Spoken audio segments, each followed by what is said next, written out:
top 10 dirtiest hotels in the US. Okay, let's see what we got here. Number 3, Desert Inn Resort. Yeah, that's fitting. Jack London Inn.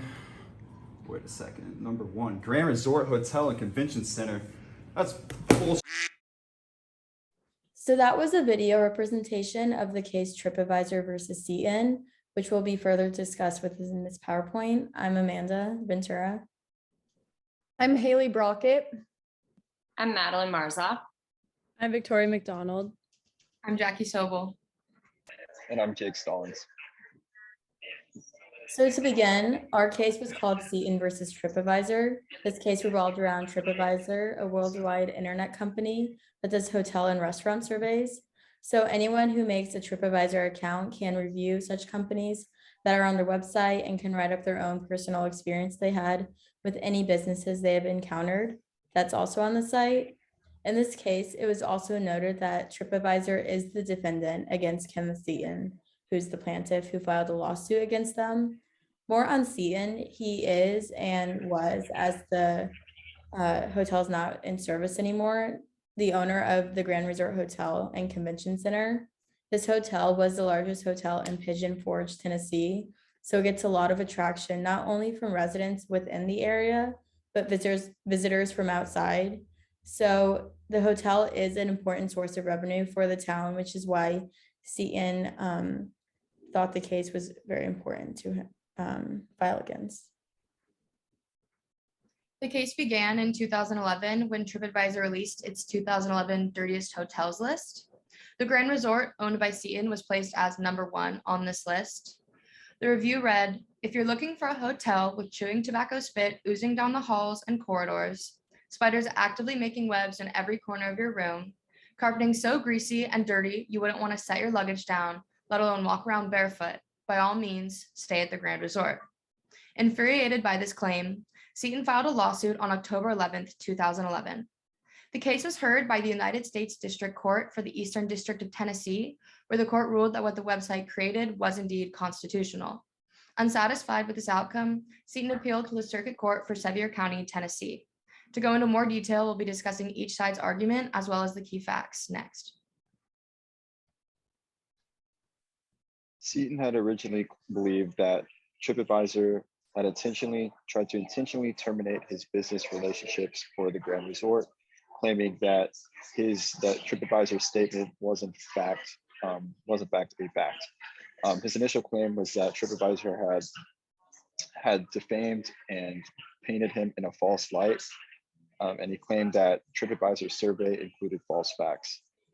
After the court denied his claim, he then appealed and claiming that tortious interference with prospective business relationships and trade libel and injurious falsehood had occurred. He then stated that this was grounded by the falsity of the defendant's claims and that were published in the survey. TripAdvisor had just as good of counter arguments as Seaton did during his original and appeals case. The counter arguments to Seaton's original claims were that the survey publication was all opinion-based and could not be reasonably interpreted as actual fact. And TripAdvisor also argued that the publication expressed loose, figurative, and hyperbolic language. So both of these countered defamation. And the counter to false light invasion of privacy was that the publication never specifically mentioned Seaton by name and only spoke upon Grand Resort. And in order to be painted in a false light, you need to be mentioned by actual name. It can't just be the company that you represent. And Tennessee specifically also states that the right of privacy cannot be attached to a business or corporation. Going to the appeals case now, the counter argument to tortious interference with prospective business relationships. The claim can only be held up if improper conduct such as defamation was involved. And since defamation was not proven in the original case, it couldn't be proven in the appeals case as well.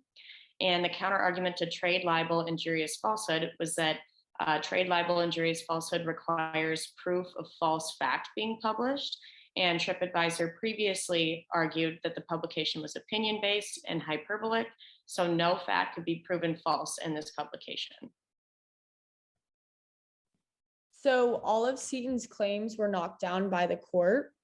And so TripAdvisor wasn't found guilty of defamation because there was no false statement made about the Grand Resort Hotel and Convention Center, because the list was created based on opinion. And since the list was based on opinions, Seaton lost his trade libel, injurious falsehood claim as well. And since there was no defamation involved, there was no business relationships that were terminated. And so his claim about tortious interference with prospective business relationships was also knocked down. And Seaton also claimed that there was factual assertion, but in order to win a factual assertion claim, there has to be a true statement made. And the court ruled that the use of the word dirtiest in the title of the list, top 10 dirtiest hotels in America, was a hyperbole. And when there's hyperbolic language involved, there could be no factual assertion made. And lastly, because TripAdvisor did not personally mention Seaton in the list, but rather his hotel, he could not claim false light invasion of privacy. So just an overview of like the outcome and what happened. On August 28th, 2013, the 6th U.S. Circuit Court of Appeals came to the decision to deny Seaton's motion and shut down this case. The opinion was written by Circuit Judge Karen Nelson Moore. And in her opinion, I quote, she says, "We deny Seaton's motion to amend his complaint to add this claim of torturous interference with prospective businesses' relationships as futile." The court, all anonymously, all three of them, held the district court's decision and granted TripAdvisor's motion to dismiss.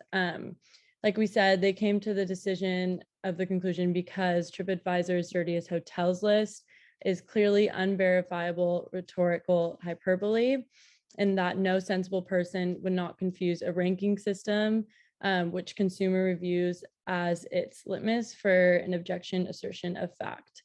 Also, again, the use of the word dirtiest was used as just an exaggeration seen by the court and was not actually factual. And then, unfortunately, the Grand Resort Hotel ended up shutting down in 2012. But yeah, thank you guys so much for watching.